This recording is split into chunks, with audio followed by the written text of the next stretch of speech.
Okay, it looks like we are live. So I'm just going to type in the chat here. Hello. There we go. And it looks like it's connecting, so people can start logging in. Excellent. Oh, we're about 5 minutes. Okay, excellent. So it's starting in 60 seconds. And now we're live. So this is great. Hello, everybody. As you come on in, come into the chat and say hi. We're looking forward to connecting with you today. We're just going to have a little bit of a chit chat while everybody comes in and arrives. So, Carol, how is the weather today out in Ontario for you? Actually, it was really great today. Yeah. We've been having a warm spell. I think you were mentioning that's been a little warmer where you are too. Yeah. The last few days. So in fact, on Saturday, it's supposed to be 9 degrees. Oh, wow. Wow. Yeah. Excellent. Well, -2, I'm happy out here in Winnipeg. Oh, yeah. We've got Sue in Toronto and Alicia. Hello, hello. It's nice to have you guys here. We're just going to welcome everybody in for a few minutes and wait till everybody's arrived and make sure that everyone can hear us. If you're in, please make sure you come into the chat and say hi. So Madeline had an error. Please try again later. Not too sure what that is about. We've got someone from Cleveland. Hi, Barbara. I used to go to Cleveland for work. I worked for Sherwin-Williams and had to go out there, their head office. We got Nicole and Lisa from Cape Breton. So I'm in Winnipeg, wonderful Winnipeg. And Carol, where in Ontario are you? I'm in Niagara-on-the-Lake. Oh, nice. Yeah. Nice. I was out there a couple years ago. It's beautiful. Yeah, we're having our ice wine festival the next couple of weekends. Oh, I don't like you. I don't like you. I plan to do the ice wine festival in the Okanagan.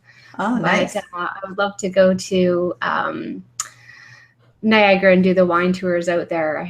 I've done Napa and I've done the Okanagan, but I haven't gone as far as out where you're at. Excellent. So Alicia, you're in Winnipeg. Awesome. That's great. We've got Liz from Halifax and Lauren from Philadelphia. This is great. Lots of people from all over the place. So I think we're ready to get started. So just want to introduce myself. I'm Susan Watson. I'm a registered dietitian, and I have 2 businesses. I run a private practice here in Winnipeg where we help people use real food to manage their weight and wellness. So we do counseling and coaching and education. And Andrea Hardy and myself, another dietitian out in Calgary, started a nutrition academy. And we have nutrition courses, and we do workshops like what we're doing right now, where we bring in dietitians and do educational events. Again, it's a different medium for people to learn about nutrition and get that practical nutrition advice from registered dietitians. So today we have Carol here. Carol, you want to say hi? Hi. Yeah, and I'll just click on Carol right there. There we go. It's Carol from Niagara-on-the-Lake. We're going to do a little bit more formal introductions shortly, but we'll get started in our presentation. So I'm going to, oh, sorry, Jasmine just popped in. Are we starting soon? Yes, we're starting right now. I'm going to put on the screen share. We are going to have a replay of this, so welcome for everybody who's listening to the replay as well. So I'm going to go over onto the screen share and we're going to start our presentation. If you have any questions throughout the presentation, please ask it in the chat. And then what we're going to do is at the very end of the presentation, we're going to have a Q&A where there's no time limit. You can ask all the questions that you want to Carol and myself, and we'll do the Q&A at the very end. But with this nice little chat here in Webinar Jam, we're able to flag the questions and be able to come back to them. So it's really nice. All right, so I'm just going to pop over onto screen sharing here and get our presentation started. So excited about this. Okay, excellent. So again, Welcome everyone to our webinar. We're very excited to talk to you today about 3 things you can do now to improve your problematic eating habits and fix your food cravings. So, you know if you're in the right place if you struggle with having control over your food choices. Like, you know what's healthy to eat and what's unhealthy, but you still choose the unhealthy choice. Or maybe you know that you're in the right place if you want to discover your food craving triggers and how to get in control of them. And you also know if you're in the right place if you feel like you're constantly failing when you set out your food and nutrition goals and all you want to do is be successful with making change. However, you keep getting derailed and really don't know how to fix it. So you know you're in the right place if you desire to feel good about knowing how to be in control of your food choices and not the other way around, with your food being in control of you. And you know you're in the right place if you desire learning how to resolve turning to food when certain life triggers lead you towards food for comfort. And finally, you know if you're in the right place if you desire to improve your confidence level when it comes to making food changes to your eating and learn how to use your successes to build upon more successes and eventually be free of problematic eating. So we are so excited to share with you some of these tips with you today. Make sure you stay until the end of this webinar because we have a wonderful bonus for you guys. I have made this up and use it in my practice. What it's called is a food cravings discovery worksheet. So you can see right here, what we have is, we're going to go into this throughout the workshop, but we're going to talk about the different types of hunger that lead to food cravings. And then I have a worksheet here for you that we're going to email to everybody that stays to the end of the workshop. And you're able to spend a couple days, I recommend a week, but where you track your food and track the different types of hunger that you're having. And it is a real good self-discovery tool to find out, where your food cravings are coming from, where your hunger is coming from, and see if there's something enlightening that you're able to change and make some changes to your eating. So everybody attending this workshop gets a copy of this email to them today. So let's talk about what you're going to learn today. Ultimately, we want you to learn how to improve your relationship with food. This isn't a quick fix. It's not a diet or a trendy thing to do. Working on your relationship with food is going to take a lot of work, time, and energy. Also, a little bit of self-reflection, dedication, and ultimately that commitment. You won't be successful immediately, but it's like learning a new skill or sport. You have to show up and go to the practice games. Improving your relationship with food is learning a new skill. But if you struggle now, there is hope and there are strategies that can help you repair that relationship with food. So today we're going to go into 3 different strategies, but there's at least 14 tried and true ones that we as dietitians use and teach. And today we're going to show you exactly how these 3 work, and we want you to go home and practice them and see how your relationship with food can change, how it can improve over time, and ultimately be free of having your food in control of you. So I have a question for you. Have you ever felt guilty about your eating? Let me tell you about my story. So before I became a dietitian, I struggled with my weight and I tried all the different bad diets that were out there. One of the first ones I started was one that was called Body for Life. You might have heard of it. And basically it encourages you to eat healthy all week and exercise. And then one day of the week, they call it free day. So I kind of called it free day fail ultimately, but free day is more like an eating gong show day. I would restrict my eating all week and not give in to any treat foods. I would dream and fantasize about free day and talk about it with my friends, and then pretty much eat back all the calories I had burned off during that week. And so the bigger issue was more that it was my relationship with food that was impaired. Food was really in control of me. I wasn't in control of it. And I basically fantasize and dream about my next big binge day. And, that really isn't healthy. And eventually I gave up on this way of eating because it was too hard. There were times when I didn't actually want a binge day. I just wanted to have a glass of wine on a Wednesday night or maybe a small piece of chocolate midweek. This free day didn't allow that, and I ended up overdoing it on free day. And then sometimes free day turned into free week, and eventually all my good intentions for eating were derailed. So does this sound familiar? If it does, you're going to love our webinar today because we have some techniques for you that will help you gain more control over your eating habits. So now I'm going to turn the workshop over to Carol, and she's going to start talking about why we're here today. Carol? Thanks, Susan. Hi, everyone, and thanks for joining us today. I'm Carol Clark. I'm a registered dietitian, and I've been working with people for over 20 years to help improve their nutritional health. Now, in my practice, over that time, I've covered many areas of nutrition. I've worked in hospitals, medical clinics, family doctors' offices, and private practice, with individuals and groups. But now I'm mainly focusing my practice on group workshops like Craving Change that we're going to talk about tonight, and as well as seminars, presentations. I also do some writing and program development. I'm co-chair of the Dietitians of Canada Diabetes, Obesity, and Cardiovascular Network, and I'm also a certified Craving Change facilitator. Now, Craving Change is a workshop that I use to teach people how to improve their relationship with food. And today, as Susan mentioned, we're going to introduce you to 3 strategies from that workshop. But more about Craving Change in a moment. First, I just really wanted to share with you my frustration with typical approaches to improving our eating habits. Many programs that claim to improve your nutritional health actually use a dieting mentality.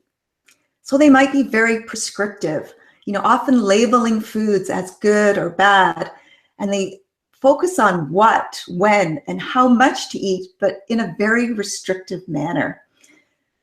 Now, I'm sure many of you have tried programs with this types of focus. After all, there's many of them out there, and maybe felt like a failure for not being able to stick with the program. But, believe me, you didn't fail the program. The program failed you.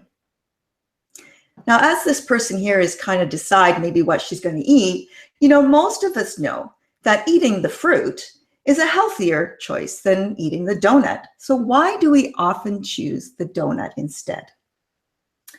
Well, this is where Craving Change comes in. Unlike programs that focus on the what, when, and how much to eat, a Craving Change workshop is about a journey of discovery. Really, it's about discovering why you eat the way you do. And this why is just so very important. I can't emphasize it enough. It's really the basis of working towards changing your behavior around eating. Now, have you ever said to yourself some of these things here? I want more control over my eating, or I'm an emotional eater, or I know how I should eat, but I just can't seem to do it. Well, if that's the case, really a Craving Change workshop is for you. Craving Change, it's a how-to workshop. And I say how-to because it's a real hands-on kind of workshop. There's lots of interaction and activities to do. And this workshop is for managing problematic eating habits and really achieving that different relationship with food that you feel good about.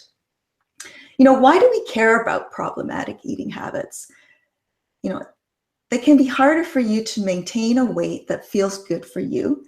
And of course, if you're trying to manage a chronic disease like diabetes, high blood pressure, or heart disease, for example, then problematic eating habits make it a lot more difficult to do that.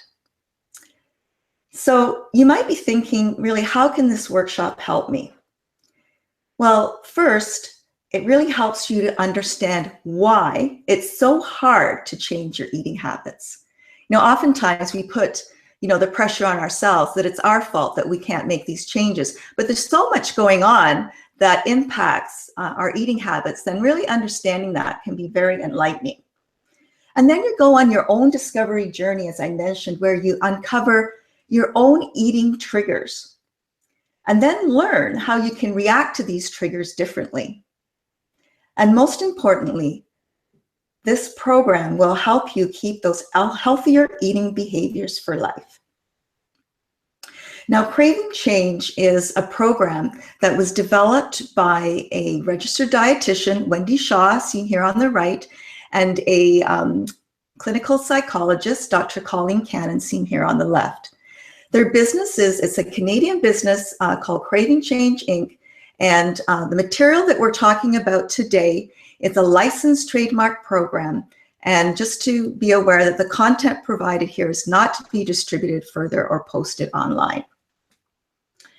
Now, Susan's going to help us do a fun activity from the workshop. We'll see how this works. But we want to try to brainstorm together about why we eat. So what I'd like you to do is just enter your thoughts about all the reasons we eat into the chat box. There's no right or wrong answer. We really just want to generate a list of reasons that people eat. So if we could have people enter that.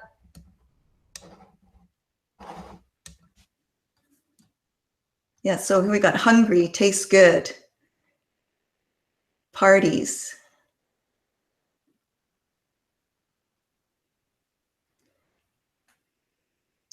fun, feeling overwhelmed, stress, a few more stresses there, tired. There's a good one, to survive.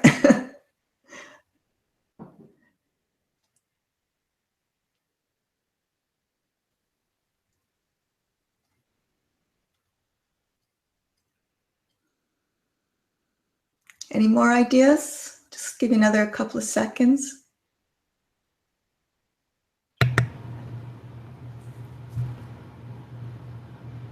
Okay. Do you want me to read them back to you after you go over the next section? That's right, yeah. Okay, perfect. Thanks, Susan. Okay, so we've generated keep them coming actually if you think of things as we're going through it. So we generated a good list, and all of these reasons that you guys have put forth can be triggers for eating. And the more we're aware of these eating triggers, the better we'll be able to change our response to those triggers. So this actually brings us to our first strategy. It can be very helpful to think about different types of hunger. And this is a very simple strategy that you can use really to help you become more aware of the type of hunger you're feeling when you want to eat. So here we've got them listed. The first one is called stomach hunger. And this is really that physical need for food. You know, your stomach's grumbling or you're feeling lightheaded, and it's just like you just got to eat something, right? Or it also might be if you need to eat for a medical condition. Say you take insulin and you need to eat to prevent low blood sugar, for example. And the next one is called mouth hunger. And this is really that food craving kind of hunger.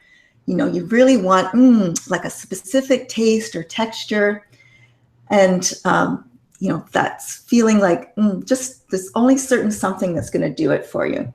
So, you know, if you're trying to figure out the difference between stomach and mouth hunger, you know, you're feeling like something to eat and someone offers you, say, a banana, and you go, no, thanks, that's not really what I was thinking.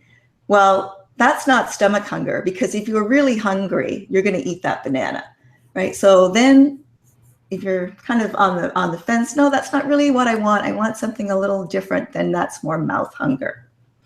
And the last type of hunger we're looking at here is called heart hunger. And this is really when you're eating because of your emotions. You know, you might be upset or angry or feeling stressed. And it can also be a learned behavior. And, you know, this is something that maybe you learned growing up, for example, about eating. I know for myself, when I was growing up, my mother was always about clean your plate. You know how many hungry children there are out there. Make sure you eat everything on your plate. So that can set you up for later on in thinking about, well, I have to finish everything that's in front of me, or I don't want to waste food. So we go into more detail about learned behaviors in the workshop. So these 3 types of hunger I want you to think about, and I want to go back to the list that we generated on why we eat. Okay, so I'm going to stop screen sharing and we're going to pop back on so we can talk about this. Okay. Okay, so we've got our list right here, and so let's go over these ones, and we'll just kind of go from top to bottom here. So we're going to eat because it tastes good. So is that stomach, mouth, or heart hunger? Just pop that in the chat. Tell us what you think eating because it tastes good is. Let us know. And sometimes the hunger can be, 2 of them. It's not always just one. Yeah. So let's just give the answer. Oh, Lisa gave it to us. Thank you, Lisa. Okay. And Alicia, excellent. Yes, I would say that because it tastes good, it's definitely going to be mouth hunger. How about routine? What would you guys say routine is? That's kind of a little bit of a tricky one, but let's see what everybody's saying. Chris, what do you think? What do you think routine is? I know Chris. I'm pretty sure I know. Some people are saying mouth, some people are saying heart. Yeah. And yeah, exactly, Lisa. Yeah, so it is heart hunger because eating based on a routine is a learned behavior. Yep. Okay, and then we've got eating for every emotion possible. So I'm assuming that's going to be happy, sad, angry, all that emotion. So let's pop in the chat what that one is. Yeah, so everybody's pretty clear that's heart hunger. Yeah. How about eating for energy?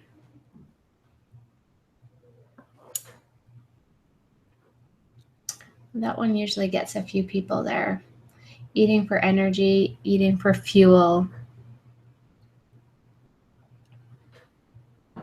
Carol, what would you say? Some people are putting heart, but I would think, stomach. I would think it's more stomach hunger because it's exactly a physical need. So, so great explanation there, Lisa. Yeah. So, I would go with stomach hunger for that one. Yeah, and then let's see if we got another one. Oh, I like this one from Sue. We eat because it smells good, freshly baked bread.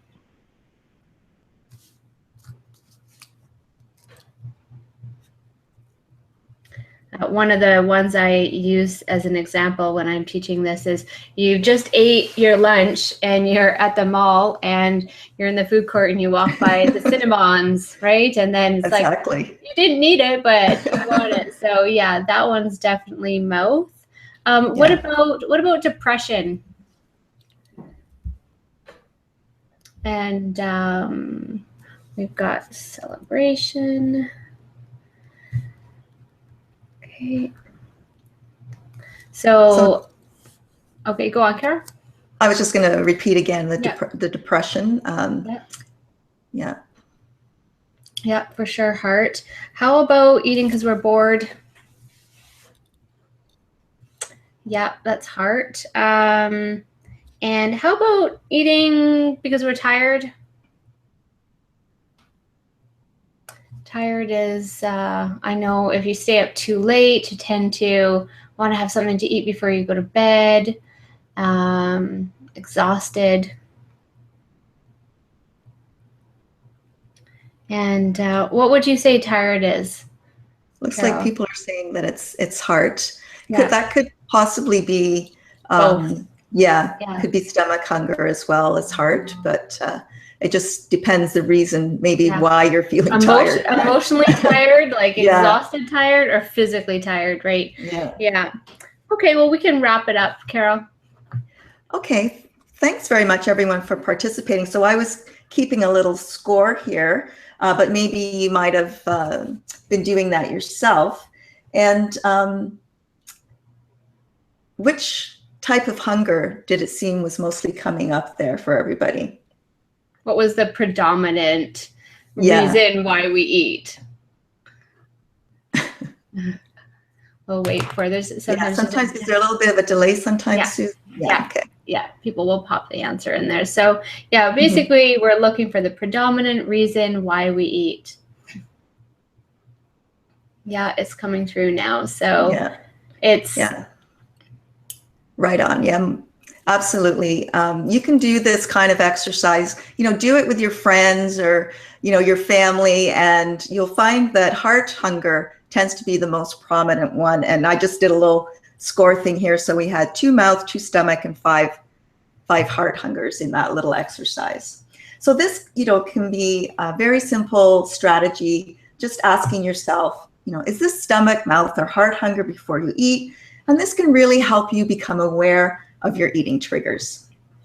I'll put the presentation back up now. Okay, thanks, Susan.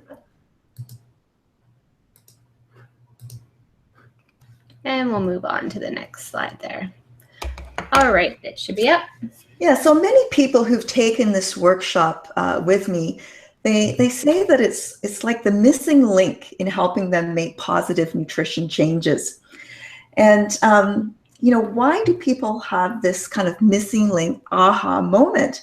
Well, I think it's because they learn that it's not just about their actions, it's actually about their thoughts, right? It helps them change their whole mindset about looking about their problematic eating. And one of the things thanks, Susan, is that I just really want to emphasize this here. So if you can change your eating habits by changing your thinking habits.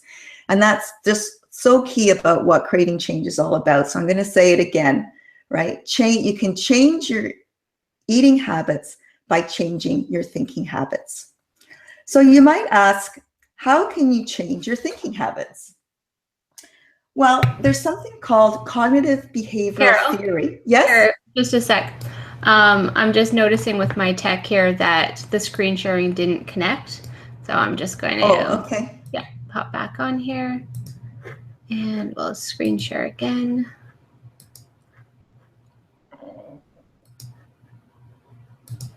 Sorry about this, guys. We just want to make sure we got presentation here.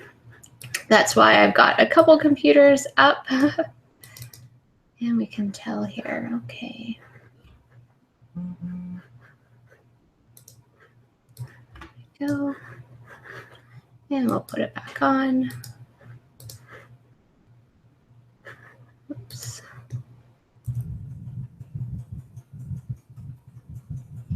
One second.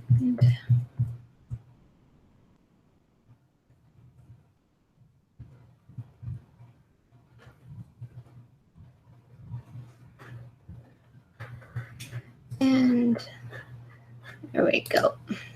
Okay, so Carol, we're on the change your thinking, change your eating, and that should connect now. Right. And if everyone can, I can tell it's connecting now. Okay, sorry about that. And that's okay. So we're good to go? Yeah, we're good. Okay. So I think you heard what I said when I talked about this.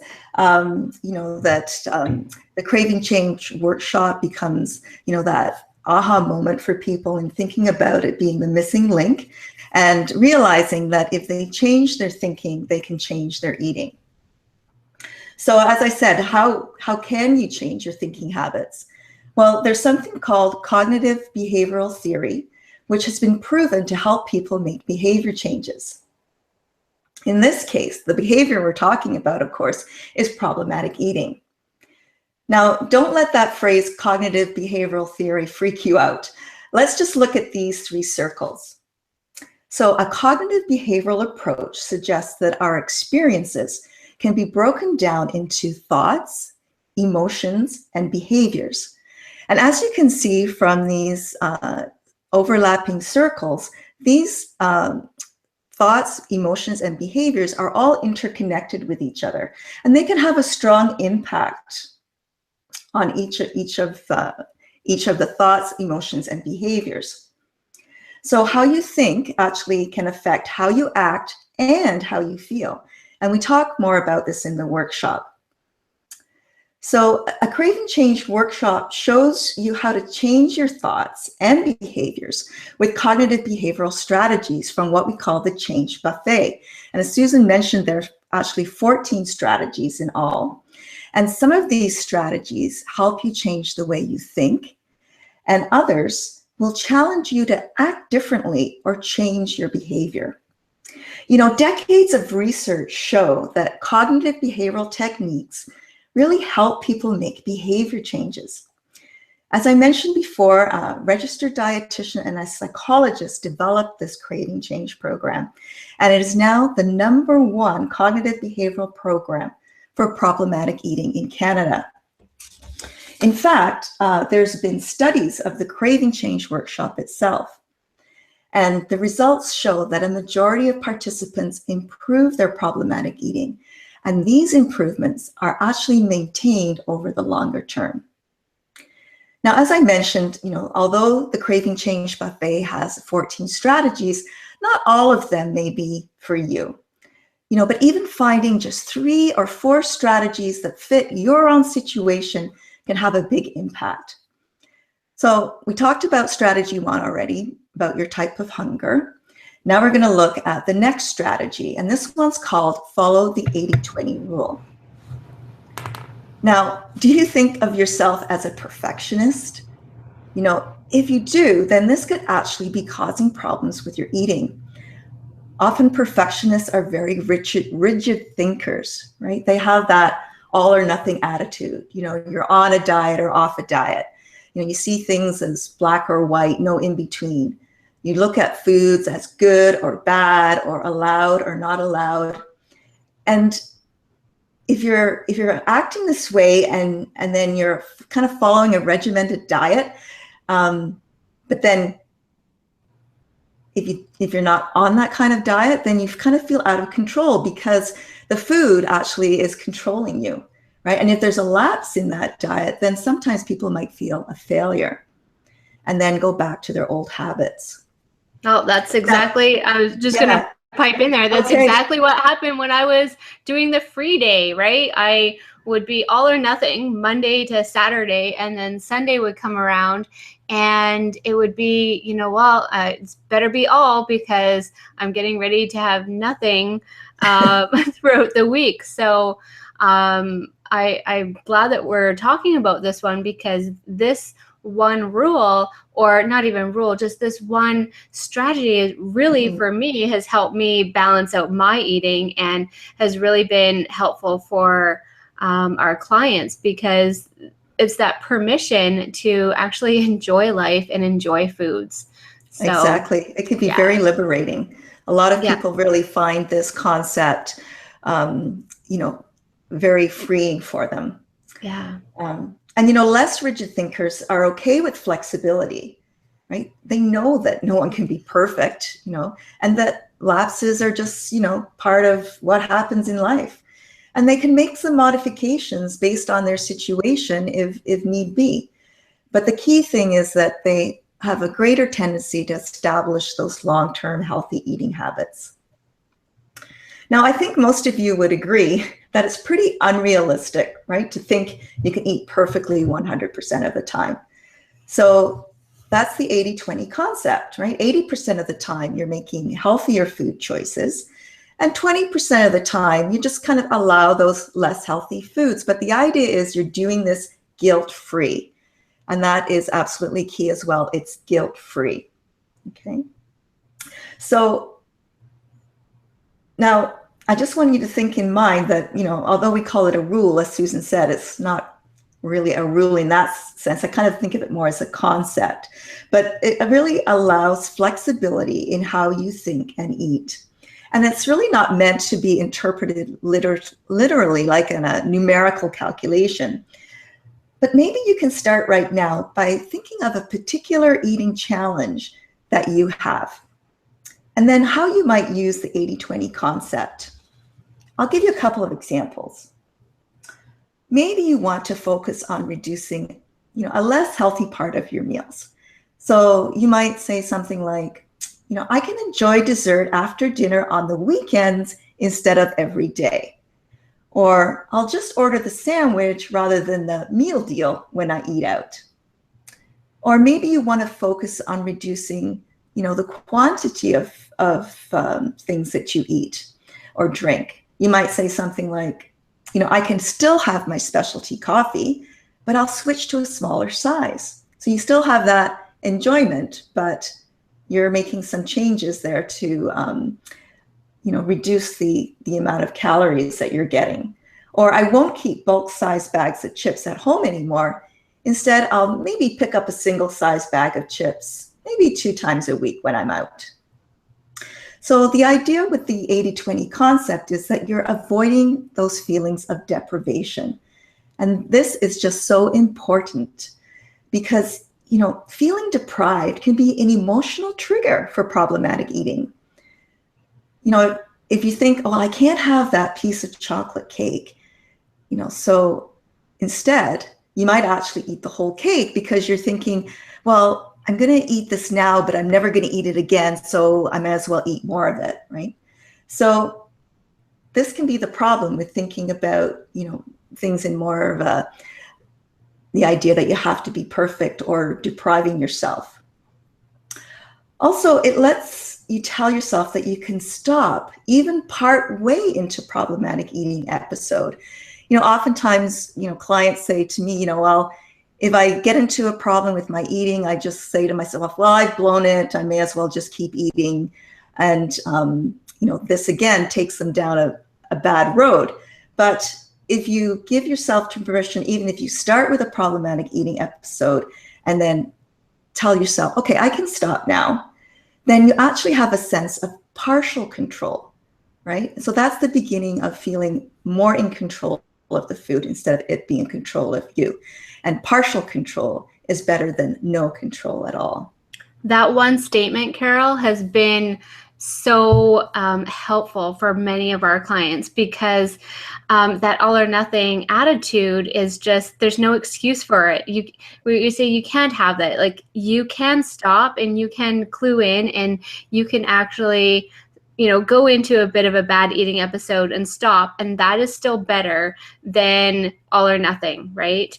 Absolutely. It's very freeing. So I hope people take that with them tonight to know that you can have partial control, and that itself is better than no control at all.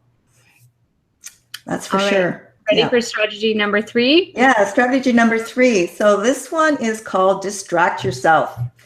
And I think we can all agree that it's really easy to get distracted these days. And, how many times have you walked near the kitchen, to get something totally unrelated to food, and the next thing you know, you're standing in front of an open fridge looking for something to eat.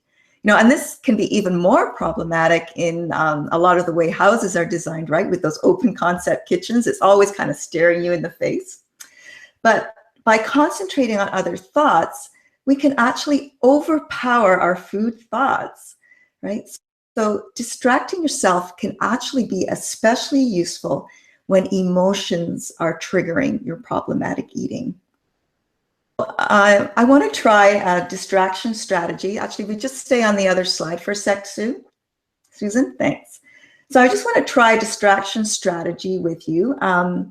For the next few moments, I just want you to think about your absolute favorite food, right? Visualize it, smell it, think about picking it up and tasting it.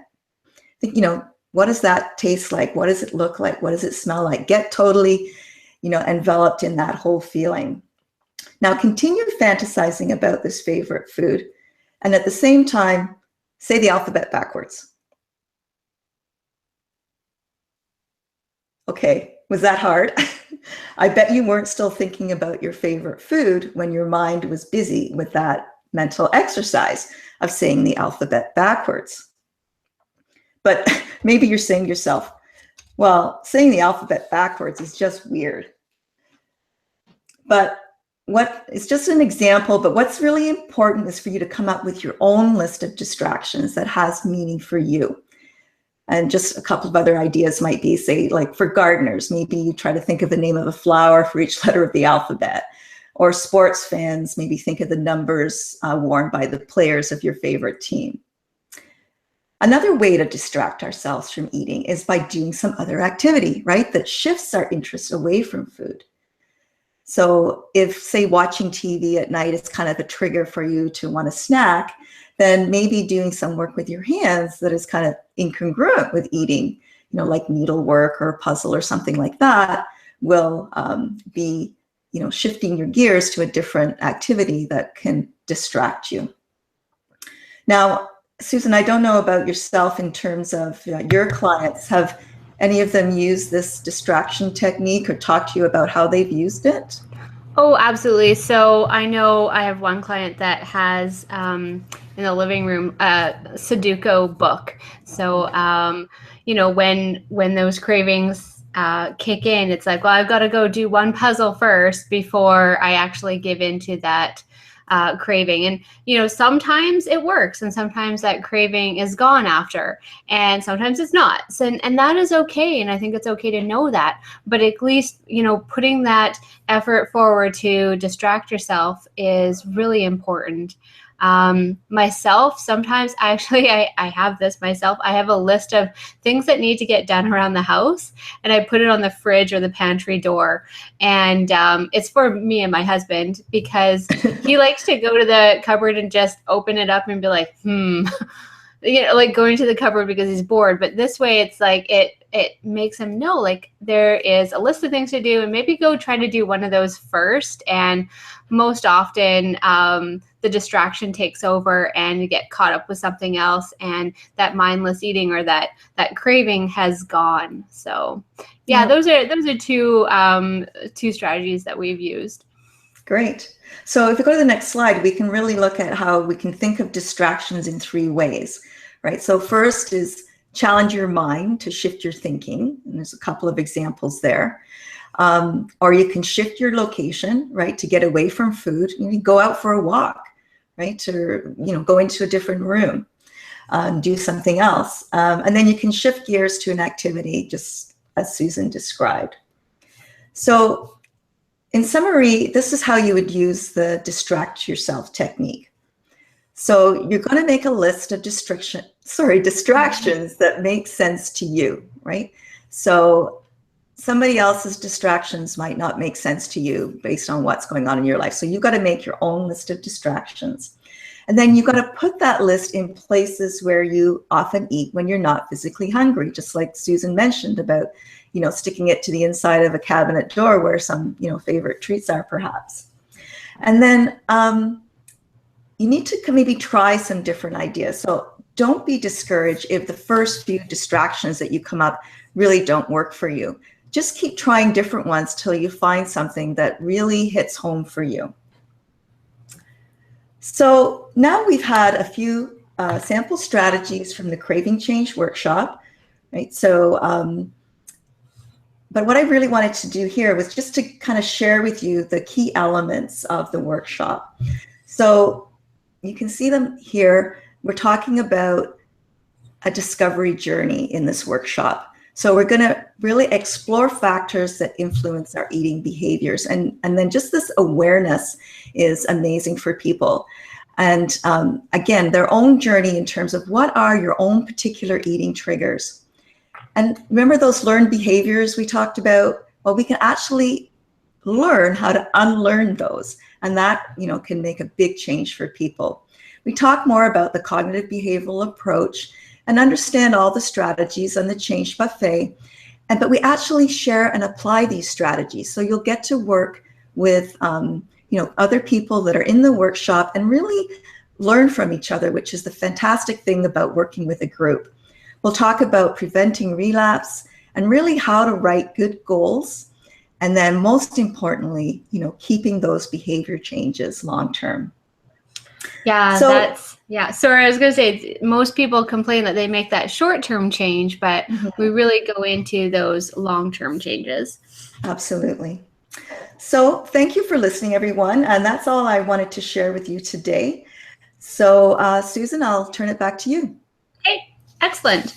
So yeah, thanks, Carol, for those 3 strategies. We use them in our clinical practice and our counseling practice all the time, and really love craving change. I remember before I took the dietitian training, I was really good at telling people what to eat and how much to eat, but was really missing the mark because a lot of people already knew that, but they didn't really understand why they eat the way they do. And now, as a counseling practice, by having this training, I'm able to help the clients with what to eat and how much, but also, why they eat the way they do. So just want everyone to remember that these are actual strategies that we use with our clients every day and that they're tried and true. So we're not really sure why you came here today, but maybe you struggle with having control over your food choices. Like I said, you know what's healthy and unhealthy, but you still choose the unhealthy choice. Or you want to discover what your food craving triggers are and how to get back in control of them. Or maybe you feel like you're constantly failing when you set out a nutrition or food goal and you just want to be successful with making change. So we want to let you know that you can do this and that you're not the only one that struggles with problematic eating, and that there are strategies that work. And we know this because we use them with our clients. And as Carol mentioned, there've been studies done and people have gone through these programs, and we know that they work because we've seen the results. So you can be in control of your food choices, and you can repair your relationship with food, and you can manage your food cravings better. So how do you make this happen? Well, you have 2 options. You can do this on your own. You can Google it. You can read some self-help books, check out a couple Dr. Oz episodes, end up being frustrated, and then, maybe hope that it'll click in your head and that it's going to work for you. The other thing you can do is you can meet with a dietitian one-on-one that has this training. We offer it at my counseling practice, but it's a 4-session program, and it will run you over $400. But you get that one-on-one support. That also is an option. Or you can get the step-by-step program here online with us with the trusted support of registered dietitians, and we take all the confusion out of it. So I'd like to introduce our version of Craving Change. And we would just want to let you know that, it's time now to discover, why you eat the way you do. And this Craving Change program will help you do that. So it's a step-by-step program to help you improve your relationship with food, help you make the best food choices, and to manage those food cravings. We want you to change your thinking and change your eating. So understanding how eating patterns and lifestyle can affect how your body works. It will help you find ways to work with it rather than against your body. This all-encompassing workshop will help you understand why you eat the way you do, teach you how to manage your emotional eating habits. It'll help you identify personal triggers for problematic eating and help you maintain those nutrition changes lifelong. So what we've done is we've put this workshop into a 4-week live online workshop. It's not going to be recorded and then you just go in and listen to it. You're going to get full access to Carol. I'll be on the call as well, but she's going to be running the program. We've got 4 dates in February coming up that we're going to run the workshop in the evening from 6:30 to 8 p.m. Central Standard Time. However, the really cool thing about this, because of the tech, is that if you can't make the live workshop, which we hope you could, but if you can't, something comes up, we are going to have the recording available for 2 months after we start the program so that you can come back and listen to the workshop at your own time, or maybe you attended the live one, but you just wanted to go over it again. I know for myself, when I was studying at university, I recorded all my classes and went back and listened to it a few times, and I found that the information stuck a little bit better the more I listened to it. So you're going to have that available to you. And Susan, if I could Yeah. just add that, attending the workshop live is really beneficial for participants because they'll have that ability to interact and they can ask questions and share things with other people, in the live sessions. Yeah, I think you would definitely miss a little bit by not attending live, but life happens. And Sure. even if you attended all the live ones, I personally, if I've paid for anything, I like to go back and listen to it. Oh, yes, for sure. There's so much that you miss just being able to go back and listen to it. So that's really nice about our program.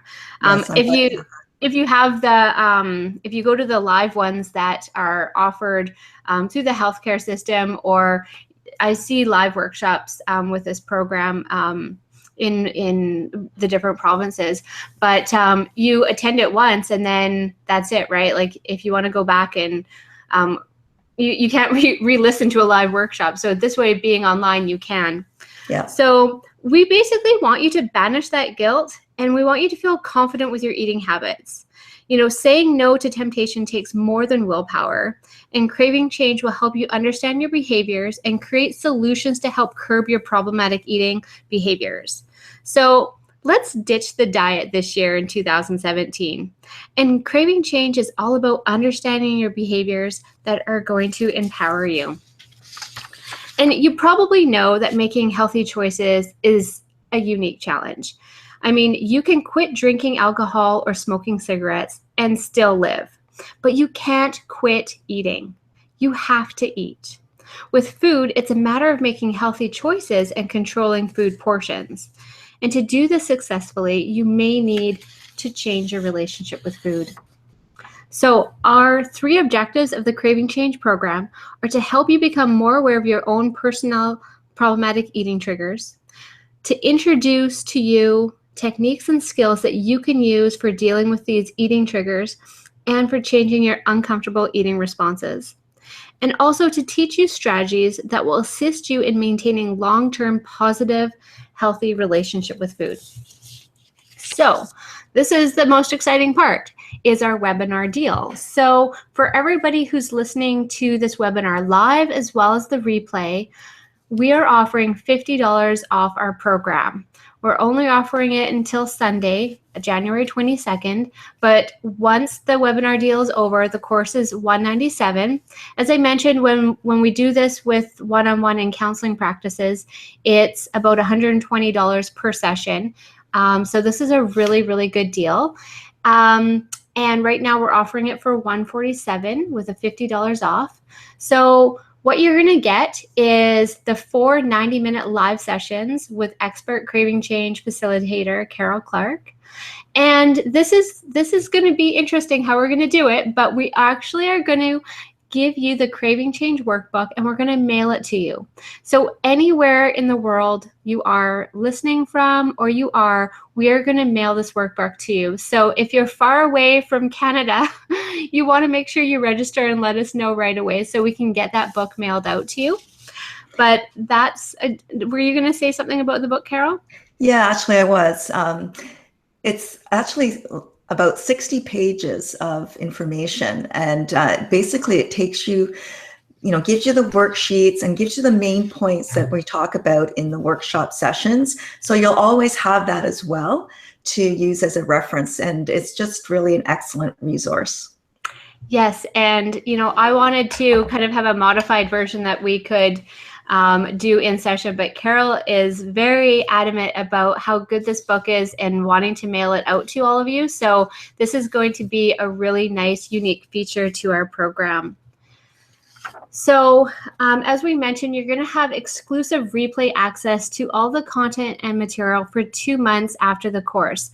So you can attend live and then you can redo the content and solidify your learning. And you're going to have that $50 off early bird discount, and that's over 25% off the program. Plus, we're going to add a private Facebook group. So most courses, you don't get much access to the instructor. This way we want to create a community of craving changers who have taken the program and then maybe have questions or maybe want to talk to other members or wants a little bit more access to instructors. So we're going to have this private Facebook group, which is going to add a lot of value to the program. So now the question is, how do I get this webinar deal? After I turn off the screen sharing, I'm going to show you where the button is, but we have a button that is just off to the left, and you are just click the sign up here or take me to the workshop. And the coupon code is called Craving Change 2017. And also we'll send you an email after this with the direct link for how you can go over and get it. And then we're going to start on February 8th. So let's get ready for the Q&A. If you have any questions about the program or just even want to talk to us about your own eating behaviors, we can talk to you about that right now. I'm just going to stop the screen sharing and pop everybody back on. Okay, excellent. That was great, Carol. I'm going to put you up here.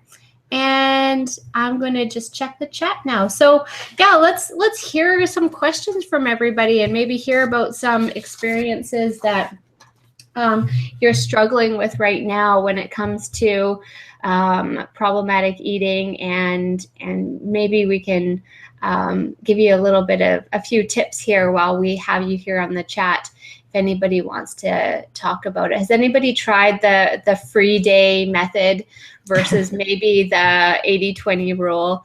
And let us know your experience with it, because actually I used to tell people that when they first started doing nutrition changes that maybe a free day was an option for them, and I'm happier now that I'm telling people to do the 80-20 rule, because it's definitely good. Oh, I'm just going to remember to pop that offer up here. So we're going to select an offer.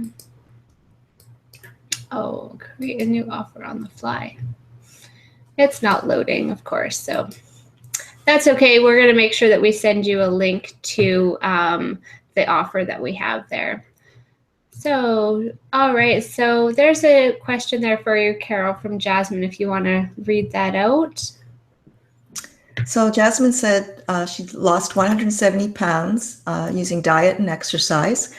She works a lot of long hours, up and down 15 pounds, strict eating, then all downhill. I'm not sure, is that a question, or you're saying that the problem is the strict eating is causing you problems there as far as not being able to maintain your weight loss?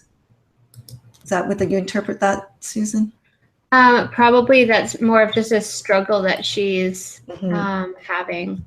And I do hear that often from clients. And then we've got a few more. Oh, Jasmine's mentioning what she had said there. So Sue says one of her distraction tips is to clean out my closet.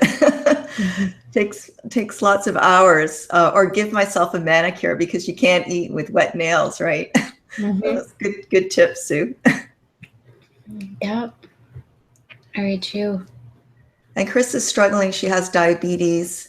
And I guess she's saying the more she can't have the white stuff, I'm assuming that's sugar, the more she wants it and help. Well, you know, sometimes people with diabetes feel that there's a very unique way of eating for them that has to eliminate all sugar or sweet things, but that's not actually the case. So you may want to, Chris, actually work with a dietitian who can help you maybe get more of a handle on how you should be eating, where you can include a variety of foods that you enjoy and still keep your blood sugar under good control. Register right here. Anybody else have any questions about any of the strategies that we talked about today, or any other questions about the workshop itself? Okay, let's see if the button works now. Oh, there we go. So, Carol, can you see the, when you click on register or click on offers, can you see how you can get to the link now? Can't see anything yet. Okay, We'll see if it loads, but if you click on offers, you should be able to get the link, and we'll also send it over. Okay, Sue asks here, what do you think about keeping a food diary? Well, actually, food diaries are sort of a monitoring mechanism, and there are lots of studies that suggest that keeping a food diary, maybe just for a little while, so that you build awareness of what you're eating, is a good thing to do.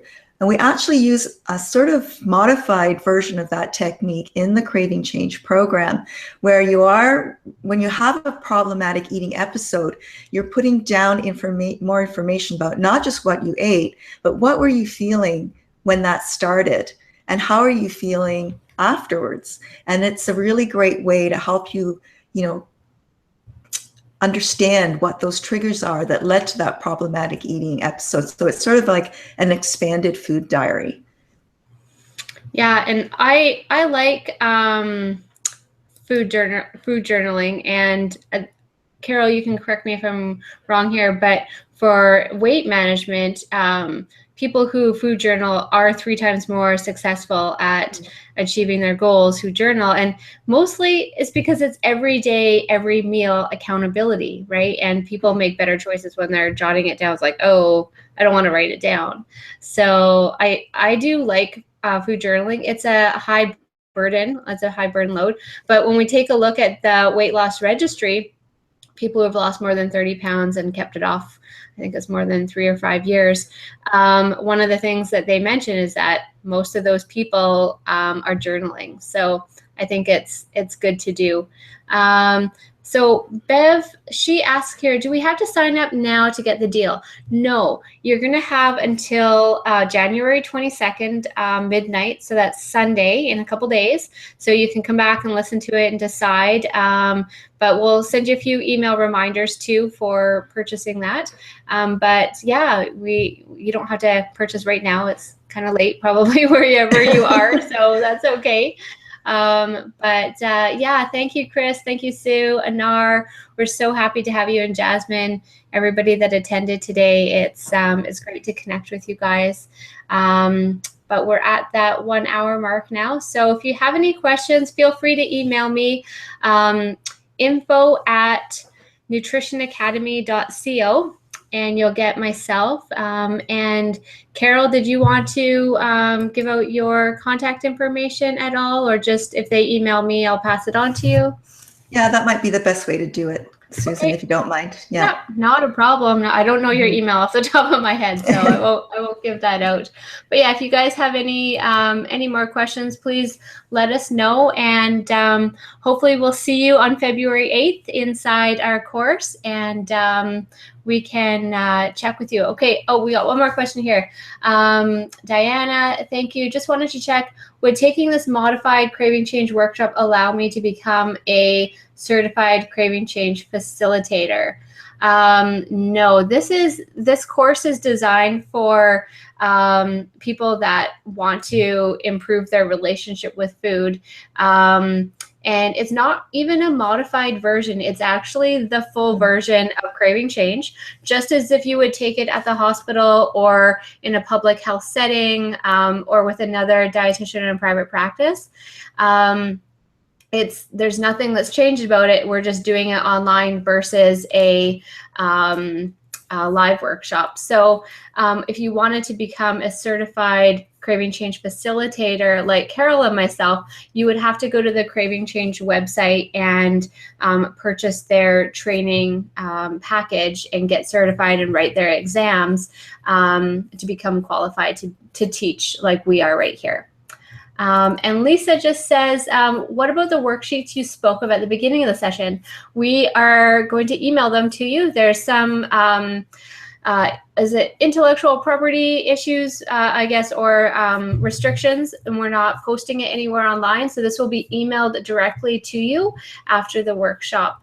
And you'll be able to print them off and utilize them there. So that'll come in an email probably in about an hour. That's when we've got the schedule follow-up after our workshop sent to go out. So excellent. I'm glad that that's okay. Any more questions before we hop off? If there are any more, As I said, it's info@nutritionacademy.co, and I'd be happy to answer those questions for you. Once again, we really appreciate you coming out tonight and sticking around and listening to our presentation. And most importantly, we hope that you took something away from what we're talking about today and that you're able to put some of that into place. Even if it's one of those strategies like the 80-20 rule, or distracting yourself, I think that'd be great. And if you want to email me and let me know what strategy you thought was the best, and if you try any of it, I'd love to hear about it. You can email me or catch me on Twitter at alittlenutrition.com. Yeah, I think that's about it. So Carol, thank you for having us. Carol, you want to say goodbye to everybody? Yes, thanks everyone for coming tonight. And yeah, like Susan said, I hope you can put some of these strategies into place. Look forward to hopefully seeing you at the workshop. Yes, I'm so excited about it. Okay, take care. Okay, bye. Bye.